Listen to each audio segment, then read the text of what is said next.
যখন বরবাদ বানাই, বরবাদের ফার্স্ট প্রেস মিট যখন হয়, তখন আমি বলছিলাম যে আসলে আমি সত্যিকার অর্থে গুছায় কথা বলতে পারি না। সো গুছায় সিনেমাটা বানানোর চেষ্টা করি। তো ওই জায়গা থেকে গুছায় সিনেমাটা বানাইছি এবং বানানোর পরে যেটা হয়েছে, আমি সারা বাংলাদেশের মানুষের এত বেশি ভালোবাসা পাইছি, এরপরে আসলে আপনাদের ভালোবাসা নিয়ে সেকেন্ড ফিল্মের যাত্রা শুরু করছি। অবশ্যই এই ভালোবাসার জায়গা থেকে সবার যে এক্সপেকটেশন, আমার একটা রেসপন্সিবিলিটির জায়গা থেকে আসলে কতদূর পারছি, কতদূর কি করতেছি, চেষ্টার জায়গায় কোথাও কমতি রাখতেছি না। কজ সবার আমার উপর একটা এক্সপেকটেশন আছে যে আসলে আমি কি বানাইতে যাচ্ছি আফটার বরবাদ। সো ওই জায়গা থেকে আমি তো একটু নার্ভাস আছি, তারপরেও আসলে দীর্ঘ 1 ইয়ারের মতো হচ্ছে মানে চেষ্টা করলাম গুছায় কোনো কিছু বানানোর। সো গুছায় যেটা বানানোর চেষ্টা করতেছি ওইটার এক ঝলক আজকে। তো আশা করি একটা ঝলক দেখার পরে সবাই বুঝে ফেলবেন যে আসলে কি আসতে যাচ্ছে। আর বাকিটা তো আসলে নিজেরটা নিজের বলার কোনো কিছু নাই। সো আপনারা দেখেন, এরপরে আপনারাই বলেন, এবং আশা করি ভালো কিছু করছি আমরা সবার চেষ্টায়, মিলেমিশে চেষ্টা করছি।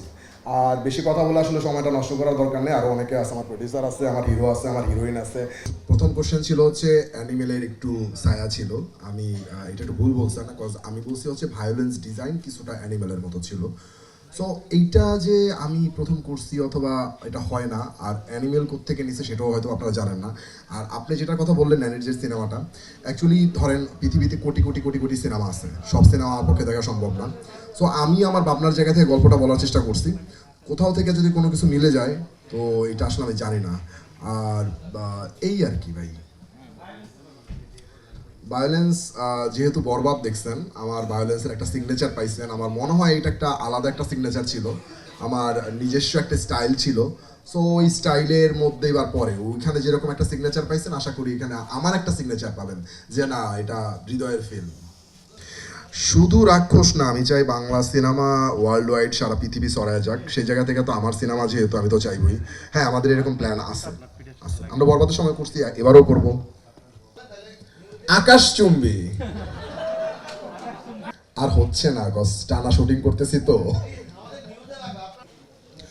নায়িকা মারা যাবে কি বাইরে থাকবে, এটা তো সিনেমা হলে যায় দেখবেন। এখনই যদি নায়িকাকে মাইরা ফেলেন সবার সামনে, কেমনে হবে বলেন ভাই? আমার কাছে মনে হয় না সিনেমা হল একটা শিক্ষা প্রতিষ্ঠান। সো এখানে ডিরেক্টররা দায়িত্ব নিয়ে বসে না, মানে এটা আমার বিশ্বাস মনে হয়। সো আমি আসলে দর্শকরে মানে এন্টারটেইন করার জন্য সিনেমা নির্মাণ করি। সো আমার মনে হয় যে সবাই পাবে, ওই আনন্দটা পাবে।